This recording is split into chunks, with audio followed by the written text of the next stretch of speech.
Assalamualaikum warahmatullahi wabarakatuh. Good morning everybody. Good day everybody. Good afternoon everybody. Or good evening everybody. Selamat pagi, selamat siang, selamat sore, ataupun selamat malam semuanya, khususnya buat siswa-siswi SMP 1 Banjarsari dari mulai kelas 7A sampai 7G yang selalu Bapak cintai dan Bapak banggakan, ya. Tetap semangat walaupun kita belajar dalam jaringan atau daring maupun luar jaringan atau luring. So in this good opportunity, ya, pada kesempatan kali ini atau di video kali ini, I should like to explain about chapter 5, still in chapter 5. Jadi di video kali ini kita akan membahas atau belajar masih di bab 5, but part 3, tetapi ini bagian ketiganya, ya. So a week ago or 2 weeks ago we have studied about nominal sentence. Did you still remember? Masih ingat nggak minggu yang lalu ataupun 2 minggu yang lalu? Yang jelas itu minggu yang lalu yang membahas berkaitan dengan bagaimana materinya tentang kalimat nominal atau nominal sentence, ya. Apa sih kalimat nominal atau nominal sentence? Ini belum Bapak jelaskan secara audio maupun visual atau secara video conference-nya, karena waktu kemarin diajak meeting itu hanya beberapa orang dan juga ada yang siap ada yang belum karena mungkin beberapa banyak kendala baik jaringan maupun pulsanya, ya.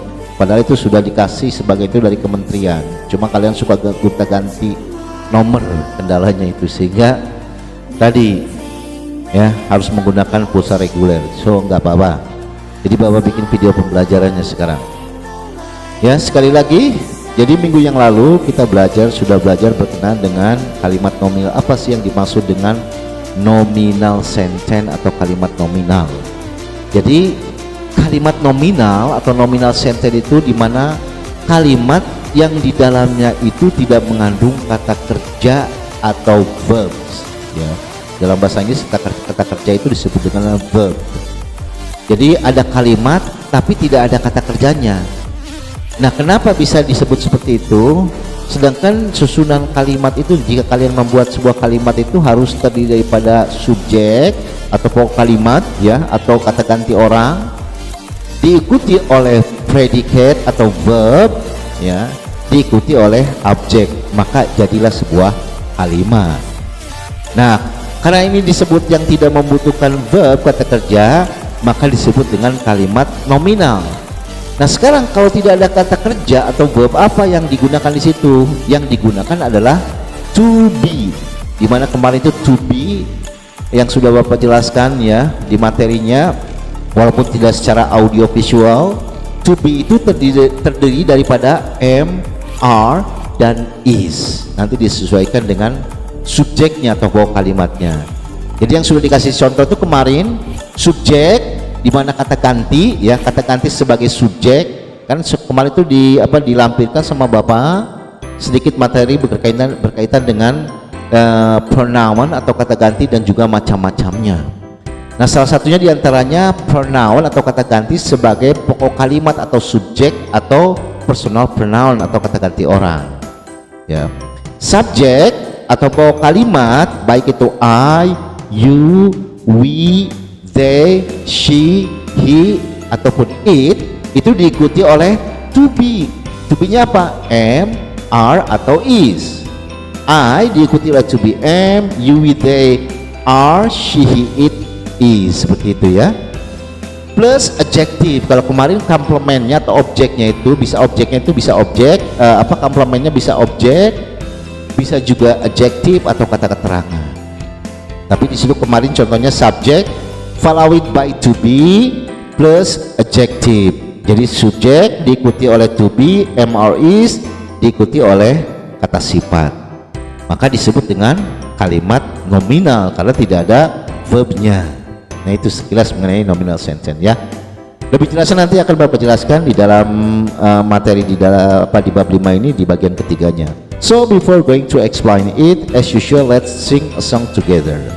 Seperti biasa nih, kalau Bapak di tatap muka biasanya itu ya sebelum menjelaskan materi suka nyanyi-nyanyi dulu ya, nyanyi bahasa Inggris, karena metode dengan bernyanyi ini cukup efektif untuk belajar bahasa Inggris.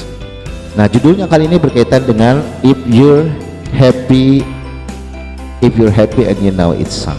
Jadi rimenya seperti rime kalau kau suka hati tepuk tangan. Nah, kalau yang suka ikut kegiatan ekskul pramuka tahu pasti ya. Yap. Tapi kalian simak saja, ini bentuk yang karaoke, Bapak yang akan menyanyikan lagunya nanti ya. Di sini ada beberapa kosakata. Kalau nanti Anda menyimak apa itu clap your hands. Clap your hand artinya itu tepuk tangan ya.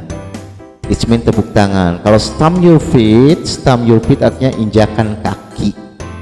Terus snap your finger artinya jentikan jarinya dan sebagainya. Oke. Mari kita mulai. Let's sing a song together. Bentar ya. I beg your pardon.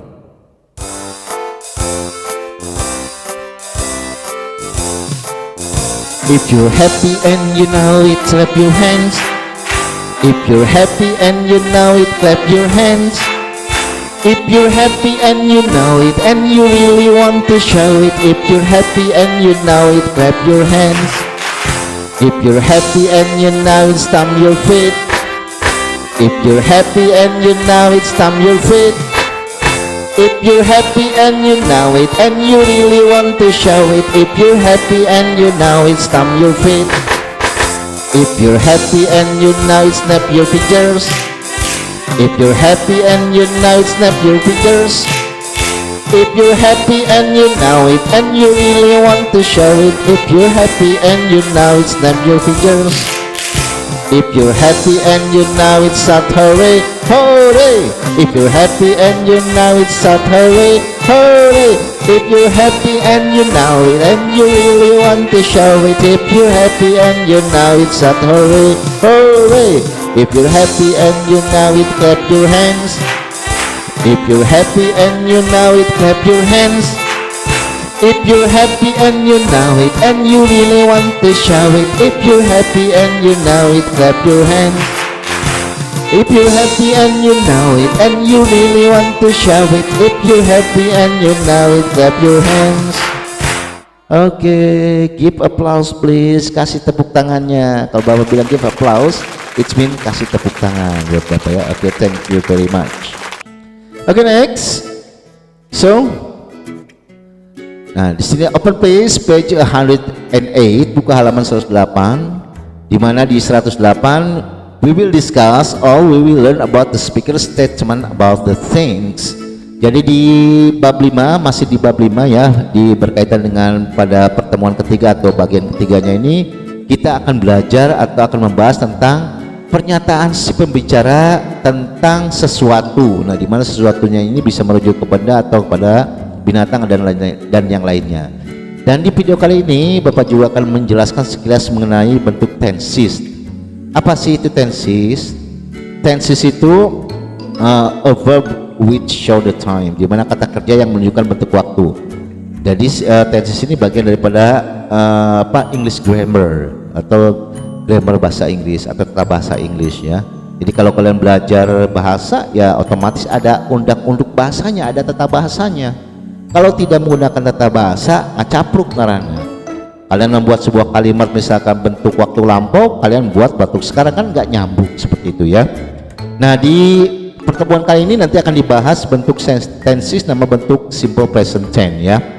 Karena bentuk waktu itu ada present, bentuk waktu sekarang, ada past, bentuk waktu lampau, ada juga past participle dan yang lainnya nanti dibahas. Nah, itu perlu penting grammar ya. Apa sih Pak? Grammar itu, grammar is a sign that teaches us how to speak, to read, and to write correctly. Dimana gramatika atau tata bahasa itu sebuah pengetahuan yang mengajarkan kepada kita bagaimana cara membaca dengan benar, bagaimana cara berbicara benar dengan benar, bagaimana cara menulis dengan benar ya. Maka gunakan bahasa dengan benar itu ya perlu kita pelajari, namanya gramatika.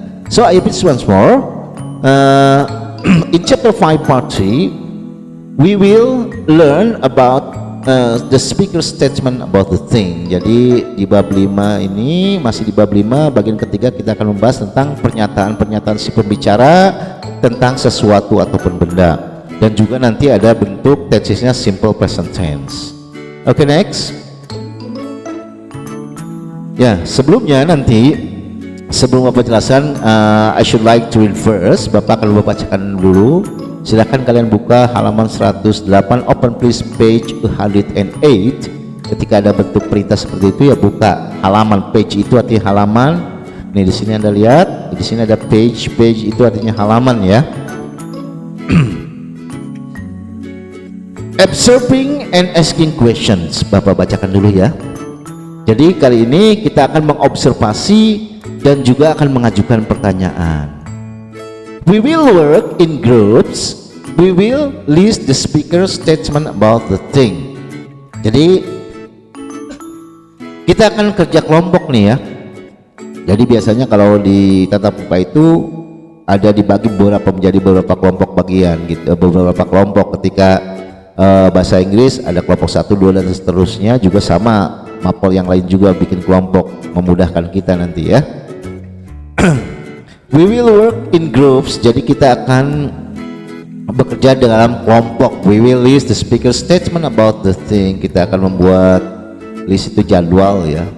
Pernyataan si pembicara atau si penutur. Speakers ini artinya sebenarnya pembicara ya. Dari kata speak menjadi speaker. Nanti itu akan dijelaskan mengenai bagaimana perubahan kata kerja menjadi kata benda. How to change from verb to become noun. Itu ada rumusannya ya. Bagaimana kata kerja berubah menjadi kata benda. Speaker di sini asal kata dari speak, berbicara, menjadi speaker to become speaker artinya si pembicara atau si penutur ya. Jadi sekali lagi, I should like to repeat once more. We will list the speaker statement about the thing. Jadi kita akan membuat jadwal tentang statement atau pernyataan si pembicara berkaitan dengan sesuatu.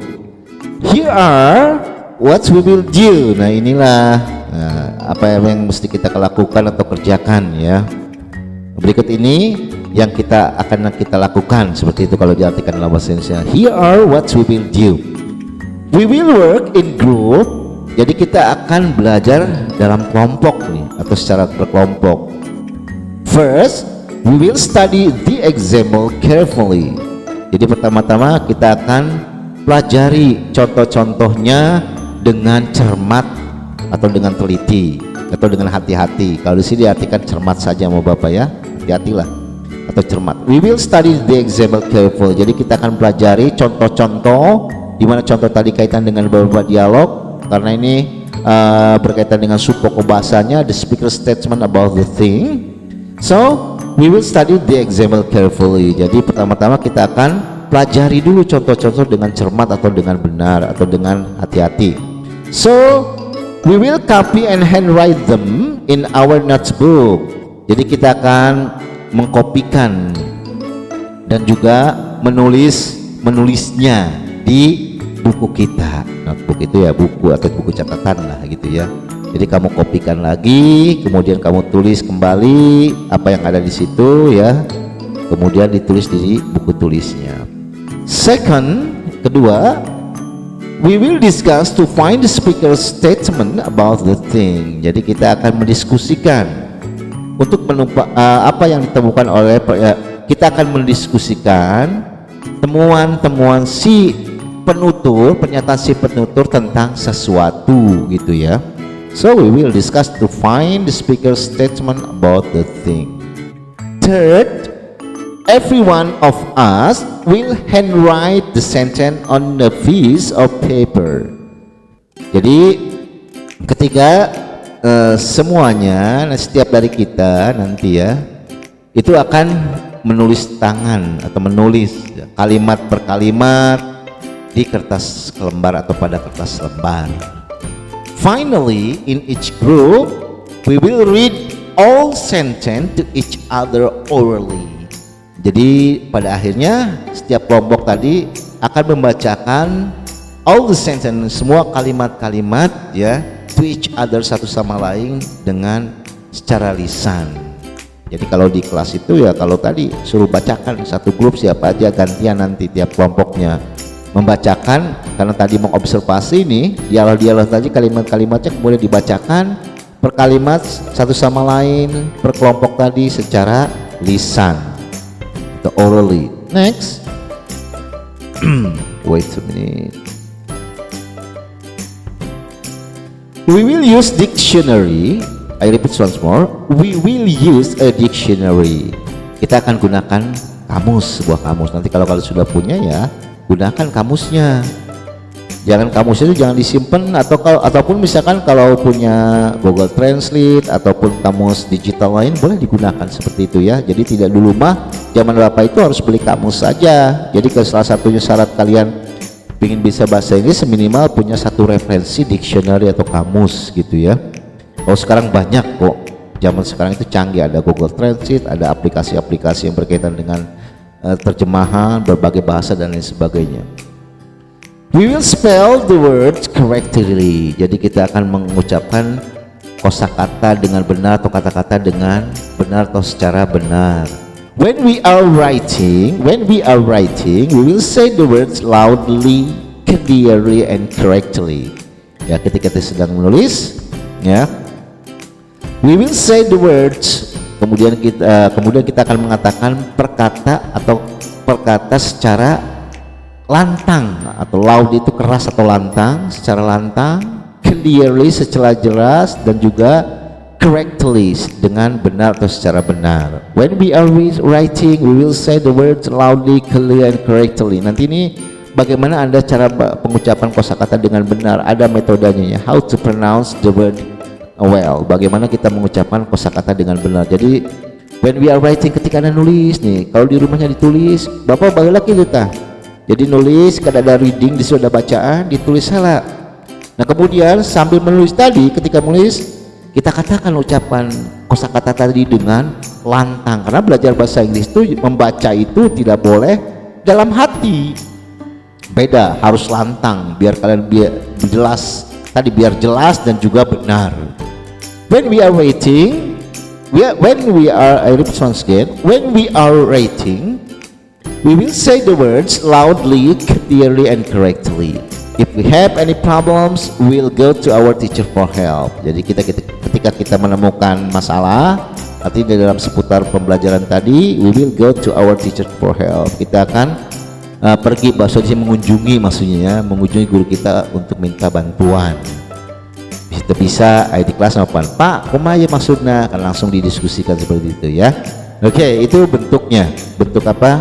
Perintahnya di materi itu, di bagian ketiganya ya. Oke, next berikutnya Anda lihat di sini, sebentar dulu. Nah kita coba tadi kan mendiskusikan ya, observing and asking question. Nah dimana di sebentar, wait a minute. Nah ini maklum ya, komputernya agak lola seperti ini. Sebentar. Nah di sini di dialognya, di situ kan ada 3 situasi, berada di sekolah, kemudian juga at school, ya kalau bahasa Inggrisnya at school, in Benny's living room, and so on. Ada beberapa, ada Lina's room, Benny's couch, not Benny's living room, Benny's room, and Siti's kitchen. Jadi di sini ada beberapa dialog. Kita coba let's observe together. Mari kita coba observasi. Ya, ini dialog yang pertama. Kita observasi dulu, at school, di sekolah. Edo says, Siti, your house is far from your school, but you always come on time. Siti, rumahmu itu jauh dari sekolahanmu, tetapi kamu selalu datang tepat waktu. Ingat ya, kalau Anda menemukan kata your house, terus my house, our house, and so on, itu bentuk posesif namanya, bentuk kata ganti sebagai kata ganti kepemilikan. Kan di situ ada kemarin Bapak lampirkan kinds of pronoun, macam-macam kata ganti. Ada kata ganti sebagai kata ganti milik atau kepemilikan, jadi possessive pronoun namanya. Rumahmu berarti your house, rumah saya my house, rumah kita our house. Nah, ini si Edo berkata kepada si Siti, Siti, rumah kamu, your house is far from your school, but you always come on time. Rumahmu itu jauh dari sekolahan kamu, tetapi kamu selalu datang tepat waktu, kata si Edo. Kemudian Siti menjawab, Siti says, I always go to school at 6 a.m. That's why I'm never late. Ya. Saya selalu pergi ke sekolah itu jam 6 pagi. Itu di semester pertama. In the first semester we have studied about how to tell the time according to British and according to American. Jadi di semester pertama kita sudah belajar bagaimana cara pengucapan tentang jam. Nah, yang banyak dipakai sekarang itu banyak yang menggunakan gaya American karena ada dua ya, ada gaya British dan ada gaya British, ada juga gaya American. Saya selalu pergi ke sekolah itu jam 6 pagi. Bagi jam misalkan contoh lah yang paling jauh di sini orang Tiseda atau orang mana lah gitu ya, jauh dari sekolah. Dia kalau sekolah itu masuknya misalkan kalau dulu di sini itu kalau tatap muka jam 7.20. Supaya jangan kesiangan ke sekolah jam 6 udah berangkat. Jadinya misalkan sejam perjalanan jaraknya itu jam 7 sudah ada di sekolah, makanya dia nggak pernah terlambat. Itu perlu dicontoh ya. So I repeat once more, I always go to school at 6 a.m. That's why I'm never late. Nah, oleh sebab itu saya nggak pernah terlambat, kata si Siti. Nah, ini kemarin kan kaitannya dengan tugas ya. Anda tugas yang di tugas kedua itu suruh membuat statement. Tadi kan the speaker statement about the thing. Jadi pernyataan si penutur atau si pembicara berkaitan dengan dialognya tadi. Nah, kita coba let's observe together. We know from the conversation that number one has been done for you. Cities hours. Oke, lihat sini kemarin materinya sudah Bapak lampirkan bagaimana subjek ya atau kata ganti orang, baik itu subjek a, you, we, they, she, he, it dan sebagainya, baik nama orang ini city, nama orang maksudnya di sini ya. City kalau diikuti oleh apostrophe, there is apostrophe here, ada koma di atas ya, city koma di atas di sini, kemudian diedit add with s diikuti oleh s, itu artinya kata ganti ciri daripada kata ganti milik. City's house, rumahnya si Siti. Masuri's house, rumahnya Pak Masuri. Keza's house, rumahnya si Keza. Bintang's house, rumahnya si Bintang. Hot Marida's house, rumahnya si Hot Marida dan sebagainya. Jadi nama orang ada koma di atas ditambah s. Ini s di sini bukanlah artinya bukan to be ya, tapi kata ganti milik di situ artinya ya.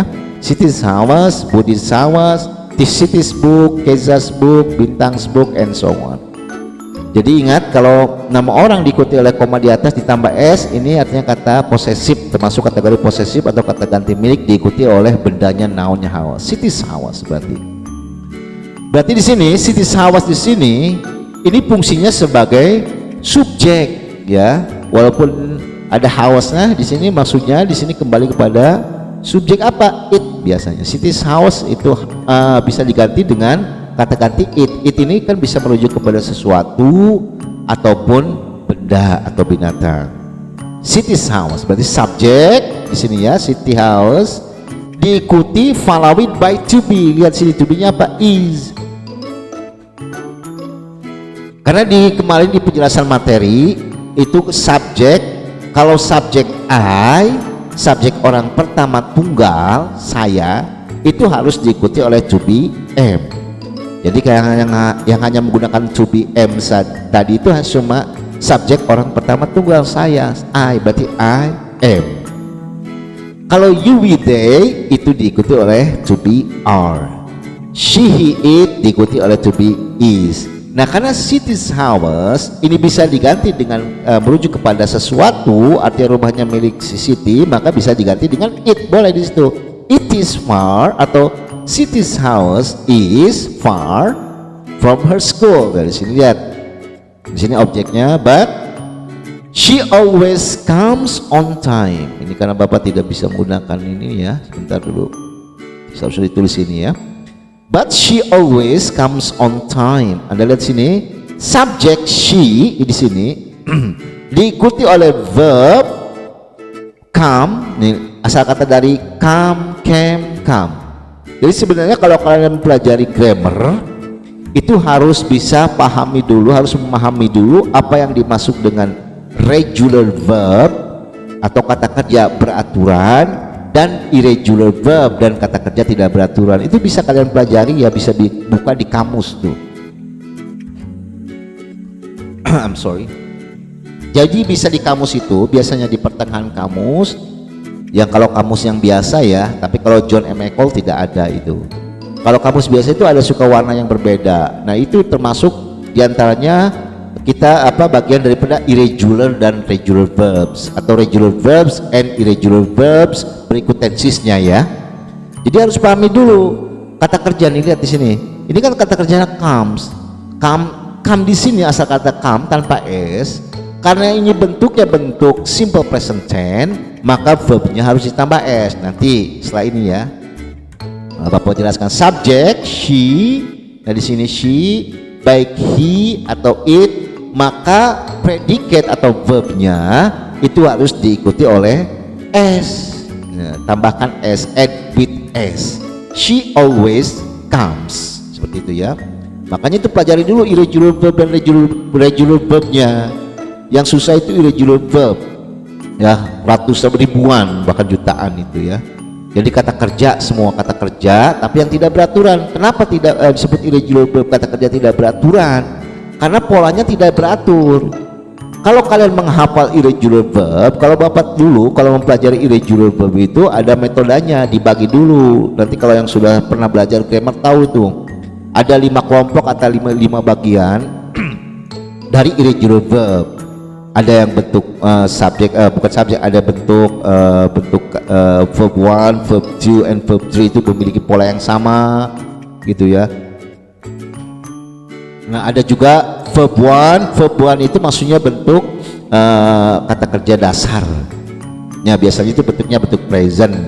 Kalau kata kerja kolom kedua atau verb 2 itu bentuknya past tense atau past, dan kata kerja ketiga atau kata kerja kolom ketiga itu bentuknya past participle atau bentuk lampau tapi masih ada kaitan dengan waktu sekarang. Jadi perubahan bahasa Inggris itu gampang, cuma 3 lah ya. Setelah Bapak bandingkan itu mempelajari bahasa Arab itu jauh sekali perbedaannya. Kalau bahasa Arab itu perubahannya ada fi'il, ada isim, itu banyak sekali, ada 10 perubahan di situ ya. Tapi kalau ke bahasa Inggris cuma 3, bentuk present atau kata kerja kolom pertama atau verb 1, bentuk waktu sekarang ataupun disebut bentuk waktu sekarang atau present. Terus kata kerja kolom kedua bentuk waktu past tense atau verb 2, dan juga kata kerja kolom ketiga atau verb 3 bentuk past participle. Itu doang ya, maka hafalkan itu kata kerjanya di irregular verb. Nah seperti ini kalau come come itu dari irregular verb, dari come menjadi came menjadi come, datang telah datang. Itu berarti bentuknya nanti dimana polanya verb 1 and verb 3. Jadi kata kerja kolom 1 dan kolom 3 memiliki pola yang sama, come menjadi came menjadi come lagi, come came comes gitu ya. Come came come, do did done, go went gone. Terus eat ate eaten, write wrote written. Itu harus hafal dulu kalian ya. Kalau sudah itu tahu, bisa membedakan mana irregular dan regular verb, baru nanti memasuki grammarnya. Belum nanti parts of speech in English grammar. Jadi banyak yang dipelajari sebenarnya ya. Kita satu-satu dulu ya. Kembali. But she always comes on time. Akan tetapi dia selalu datang tepat waktu. Lihat di sini. Kita kan mengobservasi nih, menganalisa tentang dialog yang ada di sini di at school. Coba si Edo kan di sini berkata, Edo, kita coba let's observe together. Edo berkata, Siti, your house is far from your school, but you always come on time.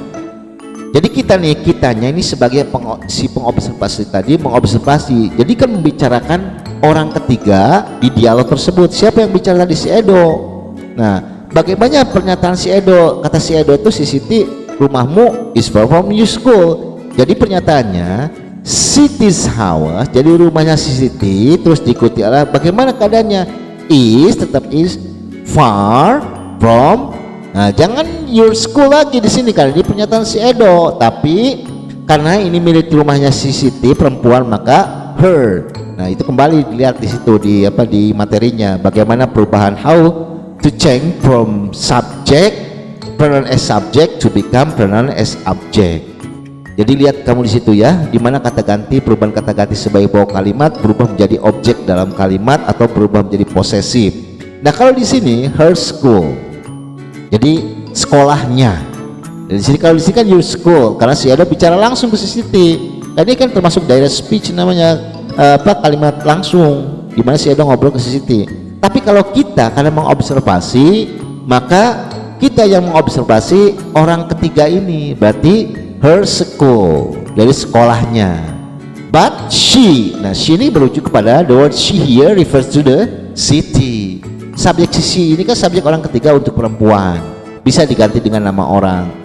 Demikian sebaliknya, nama orang bisa diganti dengan she atau he. Karena ini si Siti, maka she always comes di sini karena bentuk simple present tense, ada added with s, on time, selalu datang tepat waktu.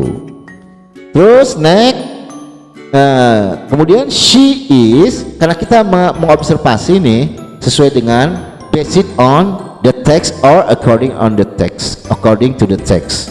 Jadi kita mengobservasi naskahnya nih, kemudian kita buat kalimatnya karena kita mengobservasi di situ sesuai dengan observing and asking question.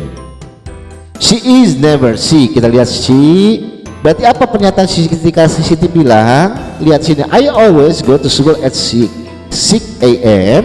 that's why I'm never late.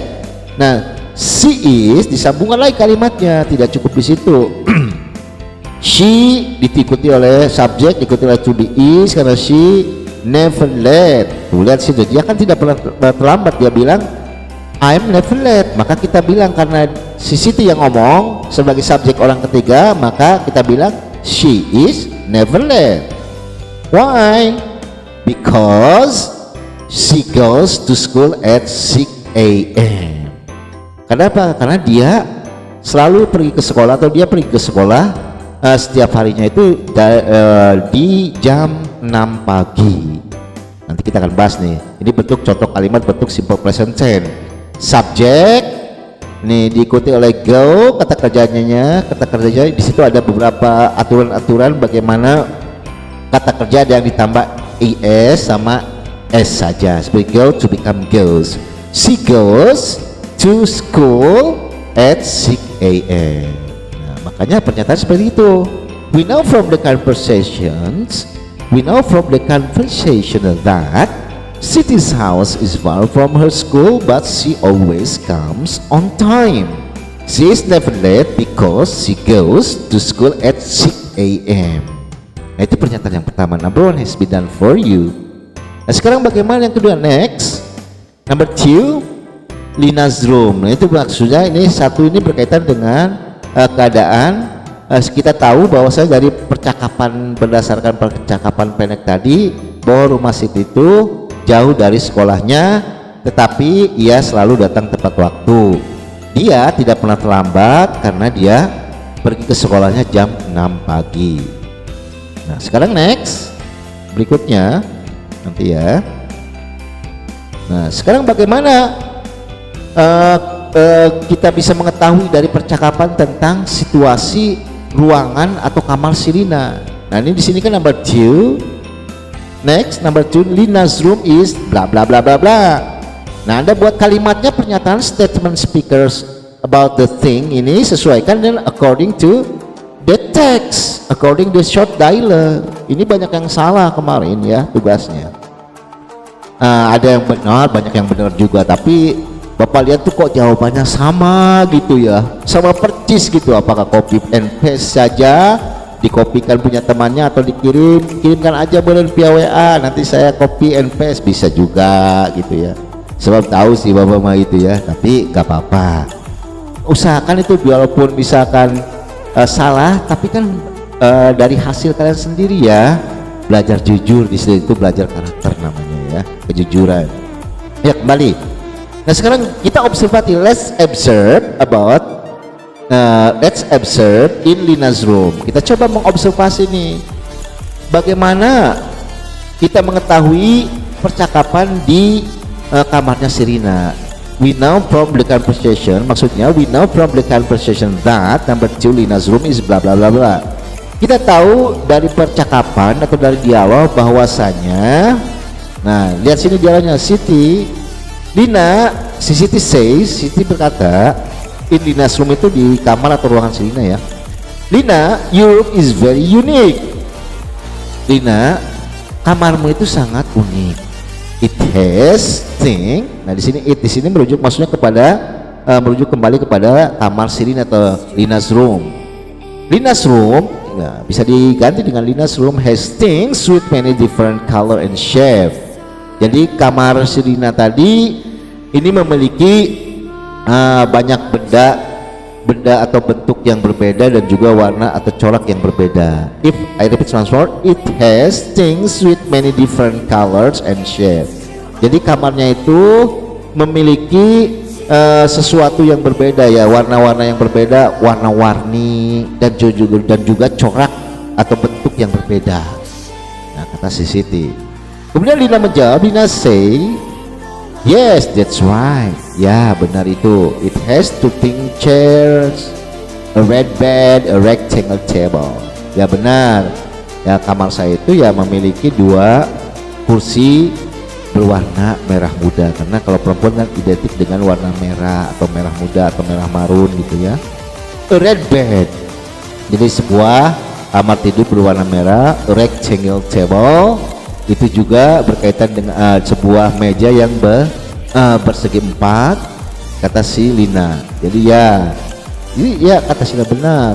Jadi kamarnya itu memiliki dua kursi berwarna merah muda ya, kemudian sebuah kamar tidur atau apa namanya ya, kamar tidur, tempat tidur gitu ya, berwarna merah dan juga meja persegi empat. Kemudian Siti menjawab, mengatakan, Siti, and a round table and a blue bookshelf. Dan juga sebuah meja bundar dan rak buku yang berwarna biru. Wajar warna-warni karena setiap bentuk atau coraknya itu sesuatunya itu berwarna-warni dan berbeda. Kemudian si Lina berkata, Lina says, you're right, I never realized that my room is very colorful and has many things with different shapes. Ya benar, saya juga tidak pernah sadar saya bahwasanya kamar saya, kata si Lina itu, ini sangat berwarna, penuh dengan warna, sangat berwarna dan juga memiliki sesuatu corak atau benda yang berbeda pula. Jadi coraknya beda-beda ya, bentuknya beda-beda, penuh warna, berwarna-warni, kata si Lina. Nah setelah kita memahami percakapannya in Lina's room, di kamar si Lina, we know from the conversation that Lina's room is, nah Anda lihat situ, Lina's room has two pink chair. Nanti di sini sama juga, bisa has thing, nanti kembali nanti itu ya. Nih lihat sini, kita tahu bahwasanya kita tahu dari percakapan atau maksudnya dialog di sini in Lina's room bahwasanya kamar si Lina ini memiliki wait a minute. Nah, two pink chair. It has two pink chair, a red bed, a rectangle table, and a round table, and a blue bookshelf. Mana tinggal menambahkan saja di situ ya. Ya, Lina's room is wait a minute, sebentar. Lina's room is very unique. Nah, di sini kan kita tahu bahwasanya kamar tidur atau ruangan si Lina atau kamar tidur si Lina itu is very unik atau unik. I beg your pardon, tadi salah nih. Nih kembali dulu ke sini ya. Kan si Siti bilang Siti say Lina, your room is very unique. So Lina's room is very unique. Nah, kalian bisa menambahkan it has two pink chair, a red bed, a rectangle table, a round table, and a blue bookshelf. Bisa seperti itu. Nanti banyak yang benar juga sih, Bapak periksa itu tugasnya banyak yang benar gitu. Gak tahu tuh Maya, apakah emang kerjaan sendiri atau emang kerja kelompok, tapi gak apa-apa. So next, berikutnya, jadi Anda kita kan mengobservasi nih. Jadi tugas-tugasnya itu kita mengobservasi speaker statement about the thing. Jadi pernyataan si penutur atau si pembicara di dalam dialog itu according to the text, according to the conversation about the thing, berkenaan dengan sesuatu ya. Itu di ruangan Serina. Let's move next.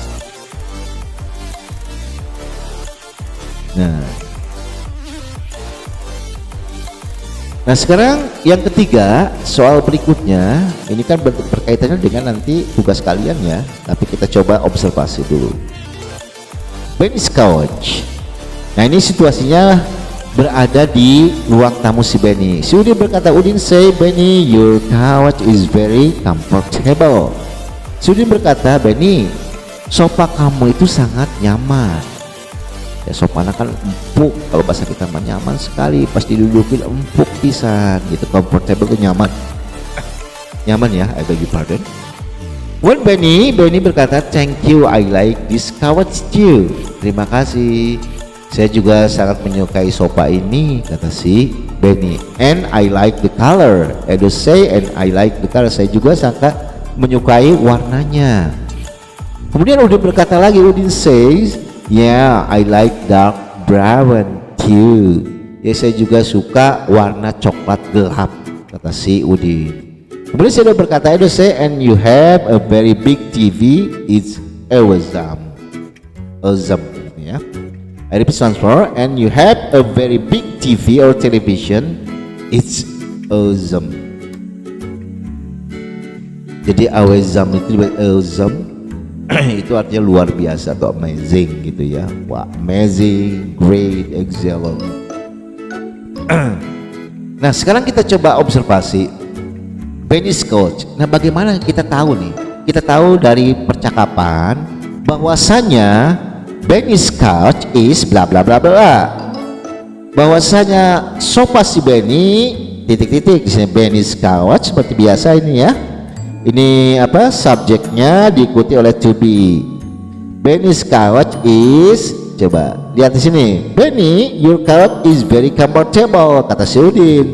Karena kita mengobservasi membuat kalimat pernyataan si penutur, si pembicara berkaitan dengan sesuatu, maka Benny's couch, so Benny's couch is very comfortable. Kalian tinggal masukkan di situ, Benny's couch is very comfortable. Ya, so bla bla bla, bisa Anda menambahkan lagi di situ ya. Apa contohnya? And Benny's couch, wait a minute, and it has. Nah ini kalau kembali ke ruangan berarti it has a very big TV. Nah di situ juga ada, Anda lihat ada apa? Warnanya, jadi sofanya itu berwarna coklat tua, coklat gelap atau coklat tua, bahasa kita diartikan dark brown. Itu kan dark itu kan gelap sebenarnya, tapi diartikan coklat tua ya. Kemudian juga di ruangannya itu memiliki satu buah televisi yang besar. Kalau di sekarang itu mungkin smart TV namanya ya. Jadi so Benny's couch is very comfortable. It has a very big TV. Jadi di ruangan tamunya itu di samping dia memiliki sofa yang sangat nyaman, empuk gitu ya, juga memiliki televisi yang besar atau smart TV sekarang namanya. Ini sekilas dulu. Next. Halo, bisa Anda pahami ya? Understandable? Bisa kalian pahami? Oke, next. Nah, next situation, situasi berikutnya ini berkaitan dengan Siti's kitchen. We know from the conversation that Siti's kitchen is bla bla bla bla bla. Kita tahu dari percakapan tersebut bahwasanya, nah percakapan yang mana ini? Percakapan si Siti tadi, in Siti's kitchen. Jadi di dapurnya si Siti. Ingat ya, subjek ini nama orang, maksudnya diikuti oleh koma di atas tambah s, berarti itu kata ganti milik atau posesif namanya. Baru diikuti oleh bendanya, kitchen, berarti Siti's kitchen, berarti dapur milik si Siti atau dapur si Siti. Siti says, sorry guys, the kitchen is small, it's not comfortable for all of us. Maaf ya teman-teman, guys, this is sebenarnya bentuk yang informal language ya, yang bahasa yang tidak resmi maksudnya. Biasanya kan everybody atau everyone, dapat diganti dengan guys, karena guys di sini artinya everybody atau everyone atau ladies and gentlemen. Kenapa? Karena Di bahasa Inggris sekarang itu banyak menggunakan gaya American kebanyakannya. The kitchen is small. Sorry guys, maaf ya teman-teman, kawan-kawan. The kitchen is small. Jadi dapurnya itu kecil, letik. It's not comfortable for all of us. Jadi dapurnya itu tidak nyaman bagi kita semua, kata si Siti. Kemudian si Lisa menjawab, it's okay. Ya, it's okay itu bisa Anda ganti, it's okay. Bisa ganti dengan it doesn't matter, never mind juga boleh. It's okay. Not it doesn't matter. Kemudian never mind. Ya, dan lain sebagainya adalah beberapa ekspresi ungkapan menanggapi. Dan kan di situ kan menyapa dan menanggapi. It's okay. I think it's a very nice kitchen. Saya pikir sih dapurnya sangat menyenangkan sekali kok, gitu ya. Look at this purple dish rack. It's very cute. Coba kita lihat.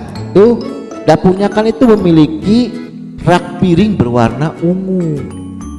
Cantik sekali. It's very cute. Wah, sangat manis sekali terlihat warnanya, kan sangat warnanya ungu seperti itu ya, kata si Liza. Kemudian si Edo berkata, Edo say yes, and everything is very well organized.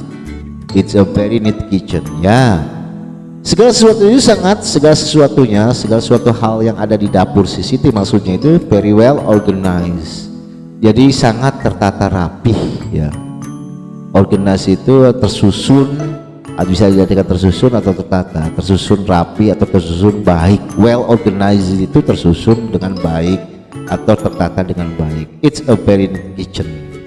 Jadi ini adalah dapur yang sangat rapi sekali, kata si Edo. Nah sekarang kita narik kesimpulan nih, kita akan mengobservasi di situ ya. Dan bagaimana kita mengetahui isi dialognya? Kita harus pahami dulu dialognya tadi. Kamu terjemahkan, kamu translate ke dalam bahasa Indonesia seperti tadi, seperti Bapak ya. Nah, Siti's kitchen is. Nah, we know from the conversation that Siti's kitchen is bla bla bla bla bla. Kita tahu dari percakapan bahwasanya, maksudnya percakapan yang ini Siti's kitchen ya. Bahwasanya dapur si Siti itu lihat sini, where is, sorry guys, the kitchen is small. Kalian masukkan Siti's kitchen is small. It's not comfortable for all of us. Nah, tambahkan ya. So bisa Anda juga tambahkan lagi. Wait a minute, I think it's very cute, yes, and everythingnya. Everything is or it is a very neat kitchen. Siti's kitchen is small. It is not comfortable for all of us. Bisa begitu ya. It's very neat kitchen, bisa seperti itu. Atau kalian mau tambahkan juga kalau kalian kreasikan. Jadi di dapurnya itu ada apa?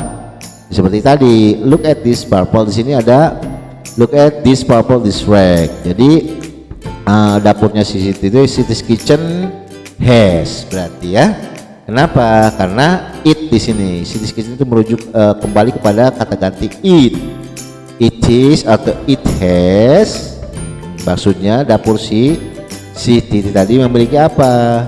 This purple dish rack. Kemudian apa lagi nih? Wait a minute. Ya. Jadi di situ ada sebuah rak piring berwarna ungu. Ya. So it is very well organized. Boleh menambahkan. Jadi kreasi kalian itu bisa disambung-sambungkan ya, tergantung nanti percakapannya. Boleh kalian menjawab misalnya Siti's kitchen is small, it's not comfortable of us. Itu juga Bapak benarkan. Oke, understandable, bisa Anda pahami. Next. Nah sekarang bagaimana kesimpulan biar kalian tahu? Tadi kan membahas sekilas berkenaan dengan nominal sentence atau kalimat nominal, di mana kalimat nominal tadi bentuknya tidak ada menggunakan kata kerja. Nah, contoh di sini lihat. Ini kan bentuk simple present nih. Nah, kalian juga harus tahu dulu apa yang dimaksud dengan simple present. Simple present itu digunakan untuk menyatakan kebiasaan atau kepastian. Contohnya seperti itu. Ini kan subjek. Nantilah Bapak lebih jelaskan lagi nanti di materinya yang berikutnya ya. Ini kan ada subjek. Nah subjek kemarin yang sudah kita bahas itu ada kata ganti ya. Kata ganti atau kata pronoun namanya. Ada pronoun, kata ganti sebagai pokok kalimat atau subjek. Nah, subjeknya apa saja? I berarti subjek orang pertama tunggal. You, we, they, ini subjek orang, you itu berarti subjek orang kedua tunggal, they berarti subjek orang ketiga jamak, we kita subjek orang pertama jamak. Ada juga she berarti subjek orang ketiga untuk perempuan, he subjek orang ketiga untuk laki-laki, it ini merujuk kepada suatu atau benda. Nah, ini namanya subjek, it is called subject or personal pronoun. I, you, we, they, she, he, it. Itu sudah harus hafal di luar kepala kalian ya, hafalkan. Followed by verb to be maksudnya di sini. Maksudnya to be di sini to be sebagai auxiliary verb, kata kerja bantu. Ya. Apa saja kata kerja bantu yang digunakan di sini? Subject followed by to be, am, are, is. Lihat. Penempatannya ketika subjek I maka diikuti oleh to be am. Ya. Maka I am, tidak boleh I are, tidak boleh I is. Karena hanya satu to be yang digunakan kalau subjek orang pertama I am, to be-nya am. Nah, sekarang bagaimana you subjek orang kedua tunggal, subjek orang ketiga jamak, mereka they, dan subjek orang pertama jamak kita. You maka diikuti you followed by to be are. You are, they are, we are. Jangan you am, they am, we am, salah besar itu penunggalnya. Tapi you are, they are, we are. Nah, sekarang bagaimana subjek orang ketiga untuk perempuan, laki-laki dan juga sesuatu di sini? She, ia untuk perempuan, he, ia untuk laki-laki, it ini merujuk kepada sesuatu atau benda. Maka she, he, it followed by to be is. Maka diikuti oleh to be is. Subjek she, he, it followed by to be is. She is, ya, kemudian he is, it is, seperti itu. Nah, plus complement diikuti oleh pelengkap. Nah, ini namanya bentuk nominalnya ya, nominal sentence atau kalimat nominal. Subjek diikuti oleh kata kerja bantu atau to be, kemudian diikuti oleh complement. Nah, complementnya atau pelengkapnya itu bisa apa saja? Bisa terdiri pada objek ya, atau objeknya sasarannya. Ada juga bentuk adjektif kata sifat ataupun adverb. Jadi disebut complement. Subject plus verb or subject followed by verb to be atau auxiliary verb to be plus complement. Maka jadilah sebuah kalimat nominal di mana tidak ada kata kerja, tapi ini sebagai kata kerja bantu maksudnya ya. Aslinya bukan verb tapi auxiliary verb. Maka to be yang dipakai di sini am, are, dan is. Berarti I am. Nah, objeknya apa? Nah, jadi complement ini tidak terfokus pada objek saja sasarannya, tapi bisa juga adjektif kata sifat dan juga adverb atau keterangan. Seperti kemarin contohnya, you are beautiful, kamu cantik. I am handsome, saya ganteng, ya, ganteng atau tampan, ya kan, right, bener kan, Bapak ganteng, I am handsome. Ya, kembali. Jadi ini ada bentuk simple presentnya, bentuk namanya nominal, bentuk kaitan dengan nominal sentence. Subject plus verb plus auxiliary verb maksudnya ya, atau plus auxiliary verb atau to be plus complement. Complement consists of object, adjective or adverb. Nah, ini rumusannya. Jadi rumusnya di mana rumus bentuk simple present tense? Simple present tense itu maksudnya waktunya bentuk waktu sekarang ya. Jadi di dalam bentuk bahasa Inggris itu present itu bentuk waktu sekarang terbagi menjadi 4. Yang pertama itu simple present tense, ini yang kita pelajari ini. Kemudian yang kedua present continuous tense, yang ketiga present perfect tense, yang keempat present perfect continuous tense. Nah, bentuk present aja ada 4 ya. Sedangkan there are 16 tenses in English. Ada 16 bentuk waktu yang mesti kalian hafal dan pelajari. Wah, iya tanya, tutorial asal ada kemauan, dek maca, dek ngapalkan moal, ya. Makanya sering-sering banyak membaca. By reading more, you can improve your knowledge. Dengan membanyak-banyak baca buku atau banyak membaca memberi Anda meningkatkan pengetahuan Anda juga. Makanya ulah malas-malas ya literasi ya. Apalagi nanti ada soal AKM-nya itu bentuk literasi baik itu literasi membaca yang berkaitan dengan teks informasi maupun teks fiksi, dan juga literasi numerasi. Tambah jelimet nanti ya, nggak jelimet sih gitu. Jadi bentuk soalnya sama sebetulnya, cuma agak sedikit berbeda gitu. Ya, kembali, berarti simple present tense itu ada yang bentuknya simple present tense bentuk nominal sentence atau kalimat nominal, ada juga bentuk kata kerja aksi atau verb ya. Sebentar ya, kembali. Nah, ini kalau contoh di sini bagaimana nih? Lihat di sini contohnya. For example, in sentence, it is Benny's room. Nah, it ini bisa juga sebagai subjek, misalkan kembali kepada ruangan. Nah, ini atau itu. It is, maka it itu diikuti oleh to be is. Benny's room. Nah, Benny's room ini bentuk pronoun ya, bukan pronoun. Maksud Benny's room itu bentuk objek di sini. Bisa diartikan sebagai posesif ya, noun phrase sih maksudnya ya. Bisa bentuk objek ataupun bentuk kata ganti milik atau kepemilikan atau posesif. Benny's room berarti ruangan kamar si Benny. It is Benny's room. Ini ruang atau kamar si Benny. Kemudian next, Benny's room is comfortable. Jadi bisa diletakkan ini posisinya sebagai objek, bisa ya, bisa juga sebagai subjek. Benny's room, it artinya di sini. It di sini merujuk kepada Benny's room. Benny's room merujuk pada it. Bisa diganti dengan it atau Benny's room, sama aja. Jadi kamar si Benny is comfortable. Nah, comfortable di sini itu masuk kategori adjektif. Nyaman, tenang, bahagia. Itu bagian daripada kata sifat ya, sedih, gembira yang sudah dijelaskan di materi sebelumnya. Next, Benny's room is on the second floor. Bagaimana contoh complement di sini bentuknya sebagai adverb ya. Kalau tadi number one, for example, it is Benny's room, di mana subject plus to be plus object. Nah, contohnya ini kalimatnya it is Benny's room. Nah, bagaimana kalimatnya ketika komplementnya sebagai adjektif kata sifat? Berarti subjek nih Benny's room diikuti oleh to be is, karena Benny's room ini kembali kepada it, maka diikuti oleh to be is, baru adjektif kata sifat comfortable. Jadi ruangan atau kamar si Ben itu sangat menyenangkan.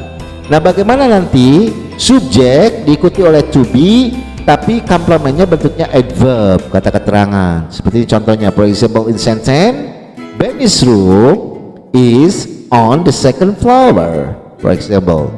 Jadi kamar si Benny atau ruangan si Benny itu ada di lantai kedua, atau bisa on the first floor, on the third floor. Ini nanti kaitannya dengan bilangan bertingkatnya. Jadi contoh dulu dalam kalimat di mana bentuk komplementnya ini bentuk adverb. Benny's room berarti subject plus to be is plus adverb on the second floor. Nah, ini bentuk kalimat nominal atau nominal sentence namanya, dimana kalimat nominal itu kalimat yang di dalamnya itu tidak ada atau tidak menggunakan atau tidak butuh kata kerja, itu seperti itu ya. Nah, hanya di apa nih fungsinya diganti dengan apa kata kerjanya? Dengan to be. To be ini sih sebagai kata kerja bantu maksudnya, bukan verb ya, tapi auxiliary verb. Oke, bisa dipahami ya. Jadi sekali lagi rumusnya itu subject followed by to be plus complement. Complement consists of object, adjective or adverb. Ya, pelan-pelan bisa diulangi lagi nanti ya. Next, sambil dibuka bukunya atau dicatat boleh. Persiapkan. Next, berikutnya nih. Nah, sekarang bagaimana kalau bentuk simple present tense tapi bentuk kata kerja? Nah, contoh di sini ya. Nah, di sini bentuk simple present. Kalau tadi bentuk simple present yang nominal ya, nominal sentence, ini bentuk yang verbnya. Subjek, perhatikan di sini, subjek berarti I, you, we, they, she, he, it. Nih, sering Bapak ulang-ulang, subjek mana kata ganti sebagai pokok kalimat. Subjek itu pokok kalimat, harus ada ketika Anda membuat sebuah kalimat. Baik tadi kata orang subjek orang pertama tunggal I, subjek orang kedua tunggal you, subjek orang ketiga jamak they mereka, subjek orang pertama jamak kita we, subjek orang ketiga untuk perempuan she, he dan it. Itu sudah harus itu disebut dengan subjek ataupun nama orang, ya. Dan diikuti oleh verb.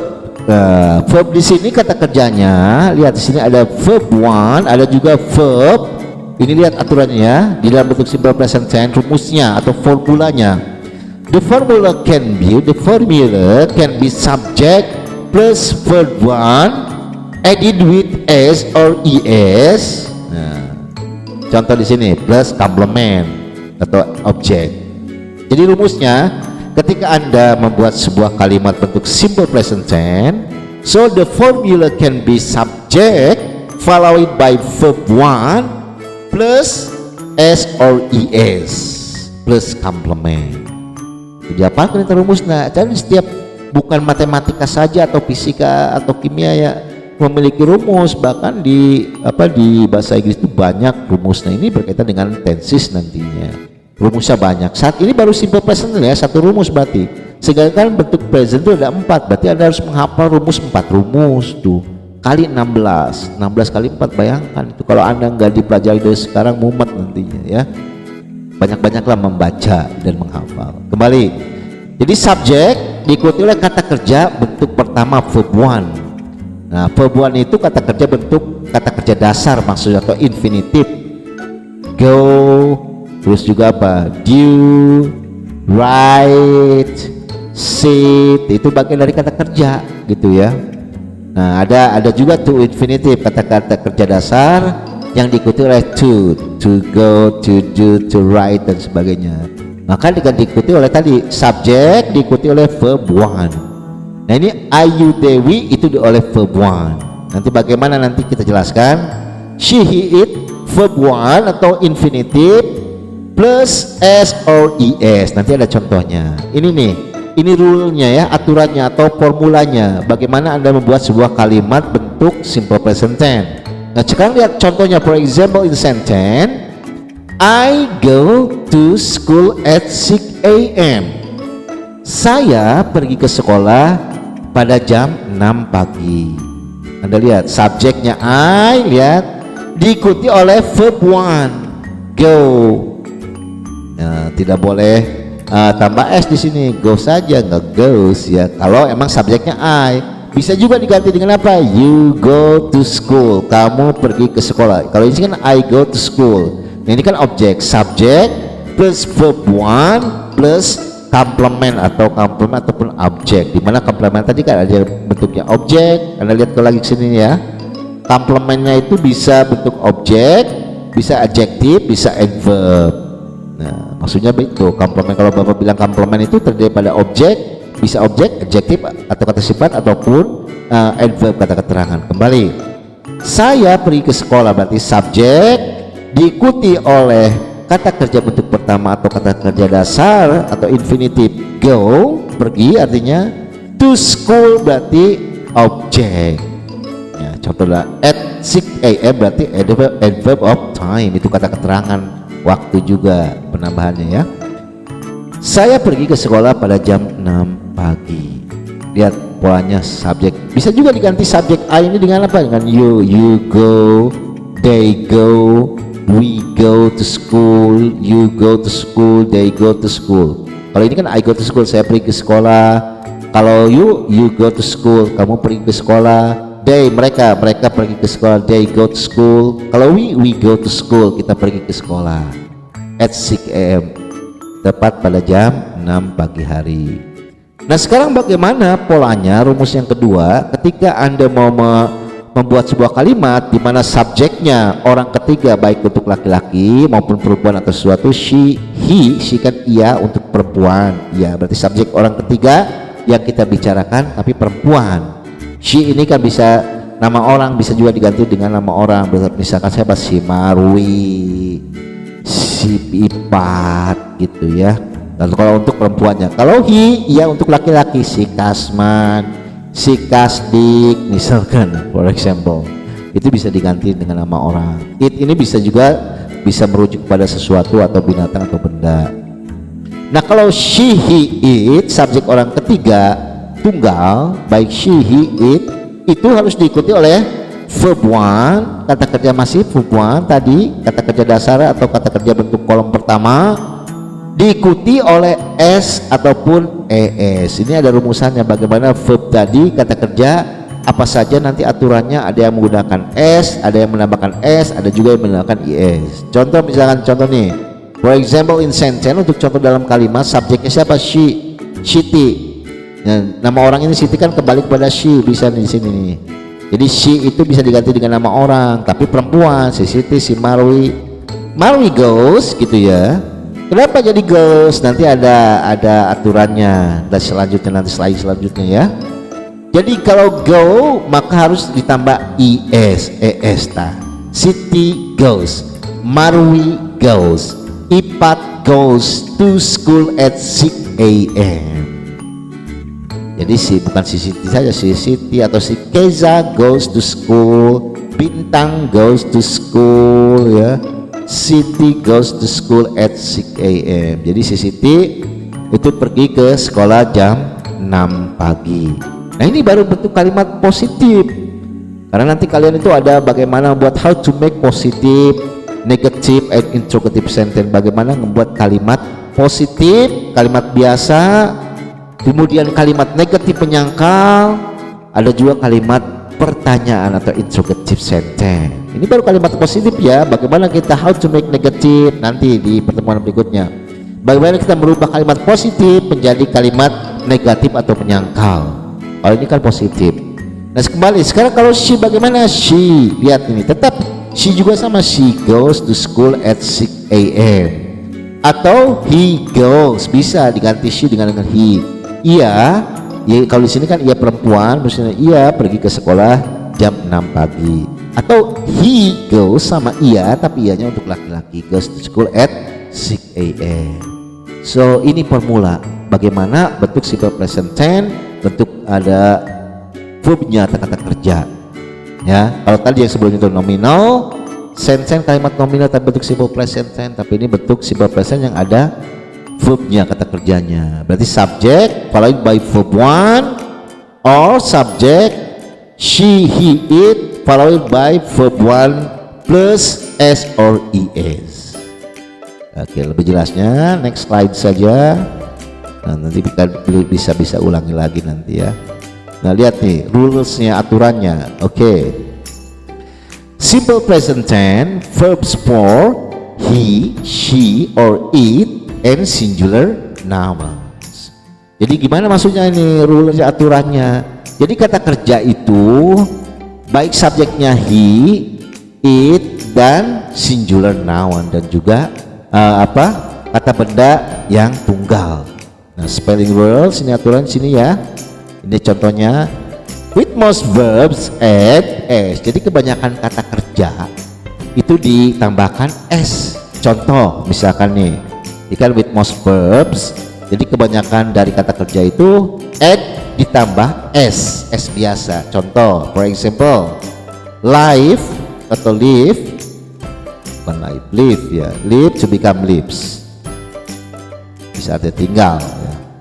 Sit to become sits, duduk ya. Stay to become stays. Nah ini tambahkan s. Nah sekarang bagaimana, lihat aturan yang kedua, ending in consonant plus y atau y, change y to I and add es or es. Jadi apabila endingnya dikatanya itu diawali dengan konsonan, konsonan itu huruf mati ya, huruf mati, p, p, t, k, g. Kalau kalian di perguruan tinggi itu belajar namanya ilmu fonetik atau phonetic symbol atau key pronunciation namanya ya. Ada mata pelajaran atau mata kuliahnya itu namanya ilmu fonetik atau phonetic symbol. Jadi ini belajar konsonan, ada konsonan, ada vokal, ada huruf mati, konsonan, dan juga huruf hidup atau vowel ya. Konsonan diikuti atau huruf mati diikuti oleh y, diganti y tadi, gantilah y tadi menjadi i dan ditambah dengan s atau e dan s. Contoh di sini nih, try. Anda lihat sini ya. final y atau ending y in y atau final in y. Jadi kalau dia di kosakatanya itu diakhiri dengan huruf y, tapi sebelumnya itu ada huruf konsonan r. Lihat sini, r kan termasuk huruf konsonan, huruf mati. Maka try, maka y-nya tadi dirubah menjadi i ditambah s. So try to become tries, carry to become carries, fry itu menggoreng to become fries. Try itu kan mencoba, menjadi mencoba, artinya mencoba. Try, carry membawa, to become carries. Nah, bagaimana Pak yang akhirannya di sini? Anda lihat kan sama-sama endingnya atau ending in y, sama-sama ending in y atau final in y. Dimana akhiran katanya itu berakhiran kata huruf konsonan. Nah, kan di sini lihat ya. Tapi lihat sebelumnya, sebelum huruf konsonan itu ada huruf apa? Ada huruf a. Lihat sini, stay kan ada sebelum y itu ada huruf a. A kan termasuk huruf huruf vokal atau huruf hidup. Jadi ini pengecualian ketika ada kata akhiran y tapi sebelumnya itu huruf hidup, maka hanya menambahkan s biasa saja. Stay to become stays, tinggal artinya ya. Tapi kalau yang ini y akhiran y tapi sebelumnya itu ada huruf konsonan, huruf mati, try r ya, maka y diganti i ditambah s. So tries, carries, fries, begitu ya. Itu aturan yang kedua, ini harus diingat-ingat. Next, now ending in s, z, c, or x, and es. Ini nanti ada di dalam ilmu fonetik, nanti jadi s pada s dibaca ya. Kalau dulu bapak dulu baca s, g, p, t, k, g, c, s gitu ya, s. Dibacanya seperti itu, bukan sh, bukan s. Nah, ending s, jadi kosakata yang berakhiran huruf s, z, ch, ataupun x, dan juga sh itu harus ditambahkan s atau is. Contoh nih, miss itu kan bisa artinya merindukan atau bisa artinya nona. Miss atau rindu, I miss you so much, saya rindu kamu loh ya. Miss. Nah, lihat ini kan endingnya hurufnya huruf s, maka ditambahkan e dan s atau s. Miss to become Mrs. Buzz, lihat buzz ini kan kata buzz diakhiri huruf z. Buzz to become buzzes, mendengung artinya. Catch, lihat ch nih, catch, berarti akhirannya huruf ch. Ini harus diapakan oleh kalian ini biar nanti kalian ketika menemukan kata-kata yang hampir mirip seperti ini, kata yang lainnya yang berakhiran ch, watch, selain catch to watch, menonton itu kan ch ya. Catch, maka tambahkan es, catch to become catches, artinya catch itu apa? Catch, memegang ya. Next, fix. Sekarang fix itu memperbaiki ya. Lihat akhiran x ditambah is, tetap fix to become fixes. Miss, Mrs, Buzz, Buzzes, Catch, Catches, Fixes, Catch itu menangkap di sini artinya. Kemudian yang akhiran bagaimana hurufnya, kosakatanya, bukan huruf, kosakata yang berakhiran sh nih seperti wash, kan artinya mencuci nih. Was to become wazes. Ini sh sama, ini tambahkan is. Nah, sekarang bagaimana pengecualian exception, kecuali go? Ini lihat nih, berarti ada juga yang sini akhiran o. Ini pengecualian untuk o. Do go to become goes, do to become does. Go artinya kan pergi, menjadi goes to become goes. Do artinya melakukan, menjadi does. Nah, bagaimana kaitan dengan nanti bentuk auxiliary verb ya, kata kerja bantu have or has. Nah, kalau misalkan subjeknya I, you, we, they, maka menggunakan have, she, he, it menggunakan has. Nanti itu kaitannya nanti beda lagi ya bentuk gramatikanya. Jadi yang perlu Anda ketahui, inilah bentuk aturannya ketika Anda membuat sebuah kalimat bentuk simple present tense tapi kata kerja yang ada ditambah s dan is ya. Jadi kata kerja yang ada khusus he, she, it, dan juga kata benda tunggal seperti itu.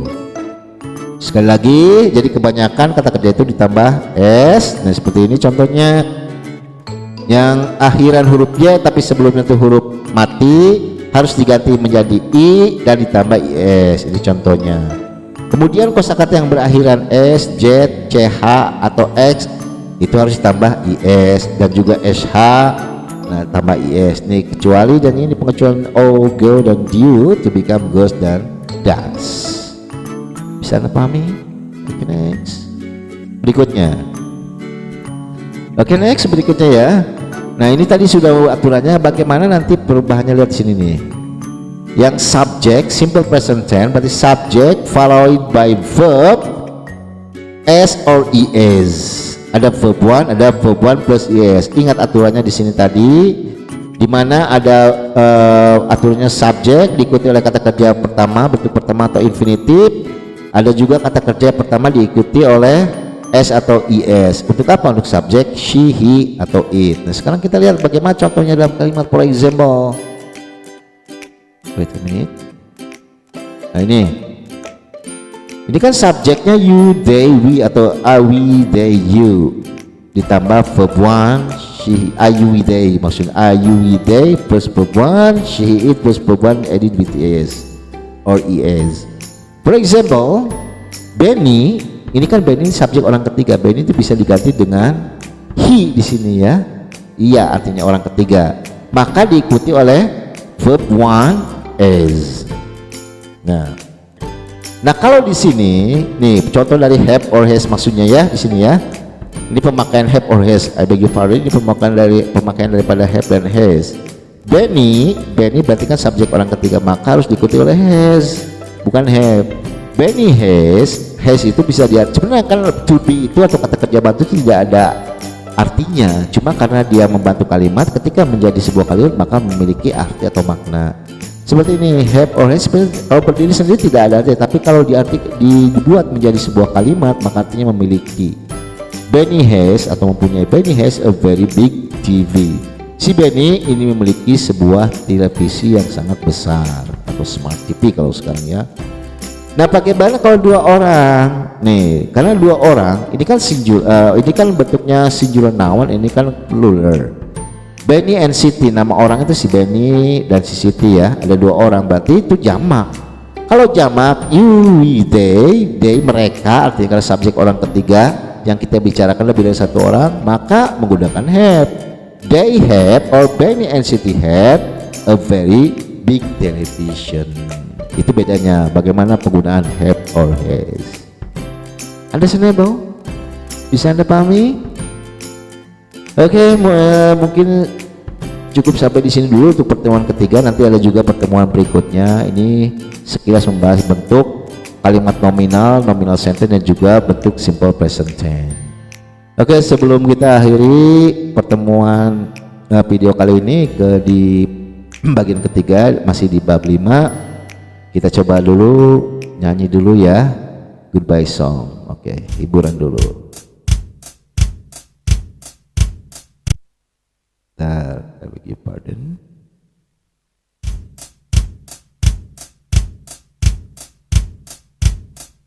Clap your hands, spin around, jump up high. Okay. Clap your hands, sit down, stand up.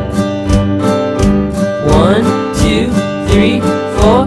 Goodbye, goodbye, see you again. Goodbye my student. Goodbye, goodbye, see you my friends. Goodbye, goodbye, I had fun today.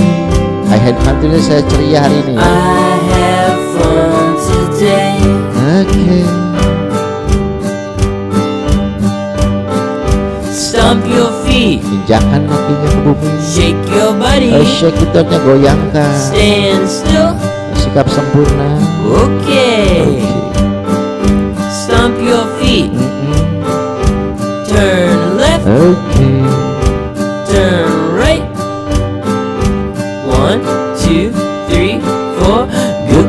goodbye, see you again.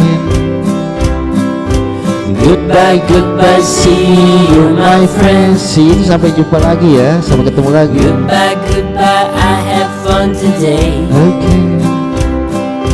I have fun today. Saya ceria, saya bahagia hari ini. I have fun today. I have fun today. Goodbye. Goodbye. Okay, goodbye my student. Okay class, thank you very much for your attention. Terima kasih banyak ya. Sebentar dulu. Yap. Mungkin itu saja yang Bang bisa Bapak sampaikan untuk pertemuan, bukan pertemuan, untuk video tutorial bab ketiga ya, di bab 5 bagian ketiga untuk kali ini, sesi kali ini.